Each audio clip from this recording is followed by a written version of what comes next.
There are a lot of calls for Samsung to stop doubling up on apps and go with an all Google solution. I disagree. Daniel here from SamMobile TV, and today I want to make a case for Samsung pre-installing their own apps on their Galaxy smartphones. Before we dive right in, this debate has been going on for years, since the TouchWiz days, when I can say back then Samsung definitely had a case to answer for. But since the days of One UI, I don't think this argument holds up. Samsung have been paring back the bloat, and I guess you could say there was bloat with TouchWiz, things like Milk Music, although it was pretty good. But they've been including more meaningful features and figuring out how people are using their phones and putting them front and center. The first instance that people are calling to get rid of is the Galaxy Store. And this is where and this is my first disagreement that I have straight away. There is a lot of confusion, and I can understand from like a regular user, why is there two app stores and why do I need to update apps from both stores? Bear with me because I have a point as to why they should both exist. The Galaxy Store and the Play Store definitely have similar apps. In fact, there's a lot of times where the same apps can be installed from both stores. But where the Galaxy Store I think wins is that specifically for Samsung devices, you can install optimized apps for your Samsung phone. Perfect example for this is Lightroom Mobile for Galaxy. Samsung get to have exclusive versions of their apps made by the app developer that can be housed there. Because the one on the Play Store isn't necessarily optimized for Samsung, it's kind of a more broadly applied app. Whereas Samsung can house something in the Galaxy Store and have it be designed and optimized specifically for their phones. Also, Samsung can house their own made apps in here also. Things like Goodlock. Goodlock's probably something that I imagine Google wouldn't want on the Play Store because of the way it heavily customizes the Android experience. Whereas Samsung, with the Galaxy Store, have a bit of a free license and reign to put their apps on here.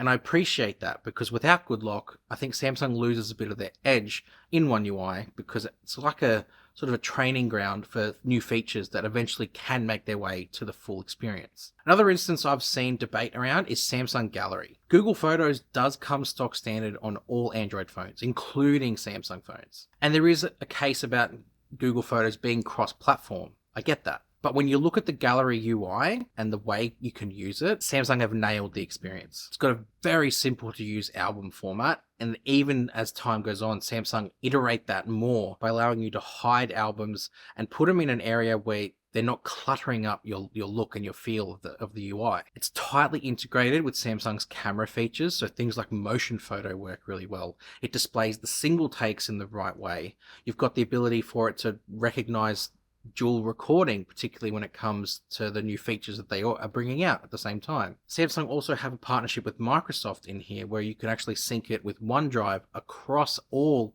of your Samsung devices, including your PC, because OneDrive, of course, is a Microsoft feature, works on the PC. And it's really integrated nicely with Samsung's other ecosystem with functions like Quick Share, where you can quickly share from the gallery in a nice easy way. There's other examples of this too, Samsung Notes versus Google Keep. I just did a video on Samsung Notes where I highlighted why it's so good, and I don't think a lot of other note-taking apps have the extensive feature set that Samsung Notes does, and I would hate for Samsung to lose that. Samsung Internet versus Chrome, which could be a video of itself really, and then to a lesser extent you see a lot of people say, well give us Gcam instead of Samsung's camera app.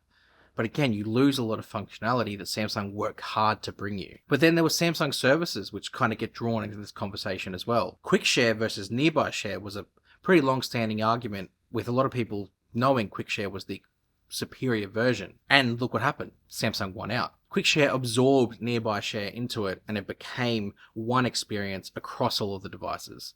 So there's an argument to be made that Samsung, when they do something, they do it better, and we've got evidence of that. The thing is though, this extends out beyond Samsung's first-party experiences.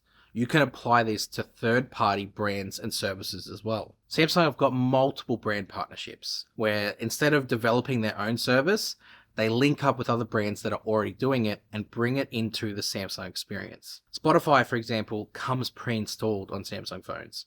A lot of people don't like that, whereas I think Samsung and Spotify work closely together to optimize the experience to work best on Galaxy. The ability for Spotify to be linked to your Samsung account, so when you sign in to your Spotify account on other devices like TVs, your Samsung account remembers the Spotify and just signs in. It's so much more seamless to have that integrated, and Spotify is probably the number one streaming platform, so why not partner with them? There's also deals that Samsung have with Microsoft. You see that in that Outlook is the default email client, not Gmail, which is quite strange because Samsung used to use their own mail client. But the fact, again, they've partnered with Microsoft, they can do it better. So let's bring Outlook as the default. Why not? Extension of that too is, as I mentioned, OneDrive is the default backup service for Gallery. So you have that Microsoft integration sort of woven in throughout. The question is, why does Samsung bother? Why do they bother developing all of these services and apps when Google already has them? Why waste their time? Where we look across the features and the services that we spoke about, they all have one thing in common. Samsung can control the experience. It relies purely on them, and that's it. Now, obviously, woven into that is the third-party stuff, but it's a partnership, so Samsung will have some say into how everything gets developed for the phone itself. Let's look at Samsung's main competitor, Apple. What do they do well? They control the experience end-to-end, whether it be apps and services. Everything relies on them. Apple do it a bit differently, and by a bit, I mean a lot, in that they heavily restrict how everything operates together. Samsung like to be even more open, hence the third-party brand partnerships, whereas Apple, the experience is tightly controlled by them. But the advantage of this, I guess, services that they develop is that they control it. If something goes wrong, it's on them to fix it, not waiting for another brand or another company to come to the rescue of Samsung and fix the experience. Like if Google Photos went down, that's down for everyone. Whereas Samsung have got their Gallery, which could exist next to it and not go down, or if it did, they can fix it on their timeline. And Samsung don't just have apps and services, they now have a hardware ecosystem that's up here in terms of its level. The tablet, the laptop, the watch, everything is kind of being built out around their apps and services. And to have their own apps be interwoven into all of it is the goal. They want to control the experience. It would certainly be easier and cheaper for Samsung to just throw that all out and go with the already existing platforms. You wouldn't need to have data servers and centers to host everything. You wouldn't need a team of employees and engineers to develop and manage all of these services. Way cheaper, way more cost effective and time effective as well. But that experience is what makes One UI unique. It's what allows people to differentiate themselves from every other phone on the market because it's different. It's not the same. If Samsung had the same, then what's stopping someone from switching platforms?